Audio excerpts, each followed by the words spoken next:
Online shopping කරනකොට ඇත්තටම අපි කොච්චර ආරක්ෂිතද? අද අපි කතා කරන්න යන්නේ ඒ ගැන.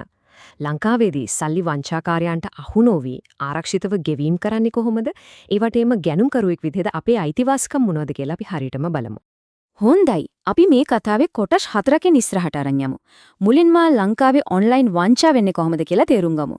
ඊළඟට අපි හැමෝම වගේ කරන බැංකු ඩිපොසිට් එක ඇයි මෙච්චර අවදානම් කියන එක බලමු. ඊට පස්සේ ලංකා QR කියන ආරක්ෂිත ක්‍රමය ගැන කතා කරලා අන්තිමටම ගැනුම්කරුවෙක් විදිහට අපිට තියෙන නීතිය බලය ගැනත් හොයලා බලමු. අපි හැමෝම Facebook Instagram වල යනකොට දකිනවනේ හරිම ආකර්ශනීය දැන්වීම්. ඊත් මේ ලස්සන පිටුපස්සේ හැංගිලා තියෙන සමහරක් ඇත්තටම වංචා වෙන්න පුළුවන්.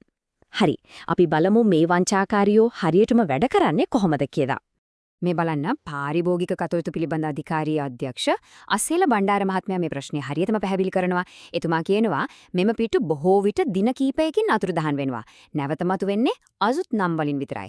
ඉතින් හිතන්නකෝ වංචාකාරය අතුරුදහන් වුණාට පස්සේ අපේ සල්ලි ආපහු ගන්න කොච්චර අමාරුද කියලා. වංචාකාරයන්ගේ ගැටේ හරිම සරලයි.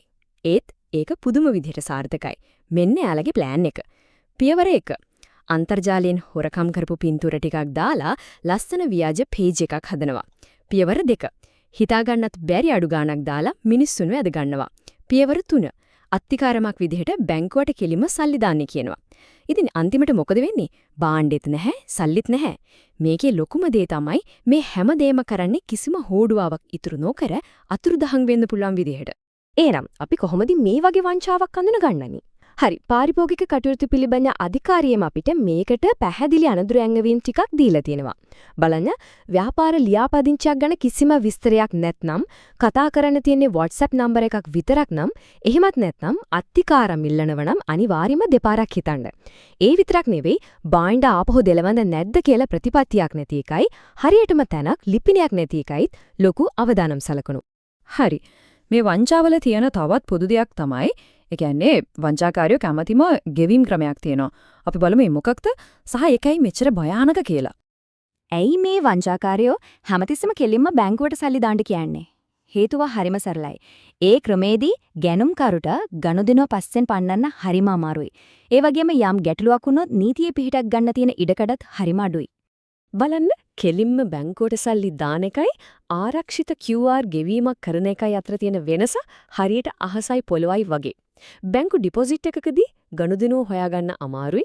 නීතියේ පිහිටක් නෑ වගේ සල්ලි ආපහු ගන්නත් හරිම අමාරුයි. ඒත් QR ගෙවීමකදී විකුණන කෙනාව ක්ෂණිකව තහවුරු කරගන්න පුළුවන් හැම ගනුදෙනුවක්ම වාර්තා වෙනවා. ඒ වගේම ප්‍රශ්නයක් වුණොත් ඒක විසඳගන්න ක්‍රමවේදයක්ත් තියෙනවා. ඉතින් එහෙනම් මොකක්ද මේකට තියෙන ආරක්ෂිතම විකල්පය? අනේ මේ ප්‍රශ්නය අපිව ගෙනියනවා අපේ රටේම ආරක්ෂාව වෙනුවෙන්ම හදපු ජාතික ගෙවීම් ක්‍රමයක් ළඟට. සරලවම කිව්වොත් ලංකා QR කියන්නේ ශ්‍රී ලංකා මහ බැංකුව හඳුන්වලා දීපු QR කෝඩ් පාවිච්චි කරන ආරක්ෂිත ඩිජිටල් ගෙවීම් ක්‍රමයක්. මේක එක ඇප් එකක් නෙමෙයි. මෙහෙම හිතන්නකෝ ලංකා QR කියන්නේ පොදු භාෂාවක් වගේ. අපේ විවිධ බැංකු ඇප් ඒ හැම එකකටම මේ ලංකා QR භාෂාව තේරෙනවා. ඒ නිසා යාළට පුරුවන් එකිනෙකා එක්ක ආරක්ෂිතව කතා කරන්න. ප්‍රතිපවය ගනුදෙනු හරිම වේගවත් ආරක්ෂිතයි වියදමත් අඩුයි. හැබැයි මෙතන තියෙන වැදගත්ම දේ තමයි මේ සම්පූර්ණ සිස්ටම් එකම නියාමනය කරන්නේ කියන්නේ පාලනය කරන්නේ ශ්‍රී ලංකා මහ බැංකුව. ඒ කියන්නේ මේක පිටිපස්සේ රැකේ ඉහළම මූල්‍ය අධිකාරියේ විශ්වාසය සහ ආරක්ෂාව දෙනවා. මේක කොච්චර ජනප්‍රියද කියලා හිතාගන්න පුරුවන්ද 2023 තුන්වෙනි කාර්තුවේදී. ඒ කියන්නේ මාස 3ක් ඇතුළත ලංකාව ඇතුලේ ලංකා QR ගනුදෙනු 3,67,000කටත් වඩා වෙලා තියෙනවා. ඒකෙන් පැහැදිලි නේද මේක දැන් නිකන් දෙයක් නෙවෙයි රට පුරාම මිනිස්සු පිළිගත්ත ක්‍රමයක් කියලා. මේ ජාලයට ලංකාවේ ප්‍රධාන බැංකුව ඇතුළු මූල්‍ය ආයතන 22ක්ම සම්බන්ධ වෙලා ඉන්නවා. ඒ කියන්නේ ඔබ දැනටමත් පාවිච්චි කරන බැංකු ඇප් එකේ ලංකා QR පහසුකම තියෙන ඉඩ හරිම වැඩි. පොඩක් ඔයාගේ ඇප් එකේ QR pay හරි scan and pay හරි කියලා ඔප්ෂන් එකක් තියනවද කියලා බලන්න. ඔන්ලයින් shopping කරනකොට විකුණන කෙනා මේ වගේ ලංකා QR කෝඩ් එකක් දීලා තියෙනවද කියලා බලන්න. තියෙනවා නම් ඔයාට පුළුවන් ඔයාගේම බැංකු ඇප් එකෙන් මේ කෝඩ් එක ස්කෑන් කරලා ලේසියෙන්ම ගෙවීම කරන්න.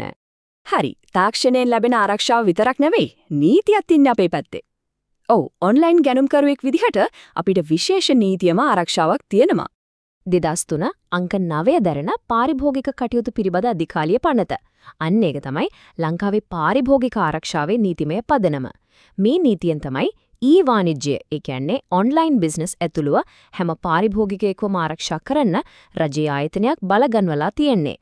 හිතන්න ඔයා බඩුවක් ගන්නත් කලින් ඉඳන්ම ඔයාට ආරක්ෂාවක් තියෙනවා.